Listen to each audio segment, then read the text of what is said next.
ವಿಜಯಪುರ ನಗರದ ಆರ್‌ಟಿ ಕಚೇರಿ ಮೇಲೆ ಬುಧವಾರದಂದು ಲೋಕಾಯುಕ್ತ ದಾಳಿ ನಡೆದಿದೆ.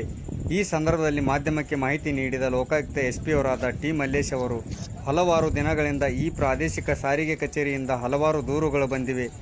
ಕೆಲಸ ವಿಳಂಬದಿಂದ ಹಿಡಿದು ಸಾರ್ವಜನಿಕರಿಗೆ ಕಚೇರಿಯಲ್ಲಿನ ದಲ್ಲಾಳಿಗಳಿಂದ ಹಣ ವಸೂಲಿಯವರೆಗೆ ಅನೇಕ ದೂರುಗಳು ಬಂದಿವೆ. ಆದ್ದರಿಂದ ಇಂದು ಲೋಕಾಯುಕ್ತರು ದಾಳಿ ಮಾಡಿದ್ದು ಎಲ್ಲರನ್ನೂ ವಿಚಾರಣೆ ನಡೆಸಲಿದ್ದಾರೆ ಎಂದು ತಿಳಿಸಿದರು.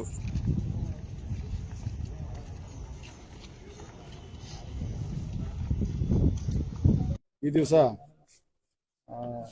ಮಾನ್ಯ ಗೌರವಾನ್ವಿತ ಲೋಕಾಯುಕ್ತ ಸಾಹೇಬರ ಆದೇಶದಂತೆ ಅವರು ನೀಡಿದ ವಾರೆಂಟ್ ಮೇರೆಗೆ ವಿಜಯಪುರ ಪ್ರಾದೇಶಿಕ ಸಾರಿಗೆ ಕಚೇರಿಯಲ್ಲಿ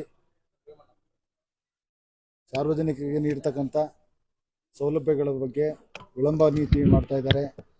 ಮತ್ತು ಸರಿಯಾದ ಸಮರ್ಪಕವಾದಂಥ ಸಿಬ್ಬಂದಿಗಳು ಕೆಲಸಗಳು ಮಾಡ್ತಾ ಇಲ್ಲ.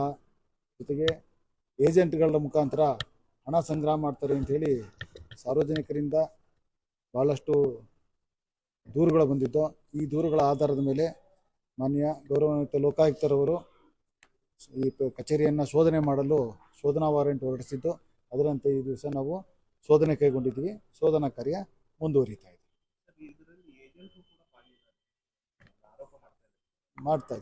ವೆರಿಫೈ ಮಾಡ್ತಾ ಇದ್ದೀವಿ. ವೆರಿಫೈ ಮಾಡಾದ್ಮೇಲೆ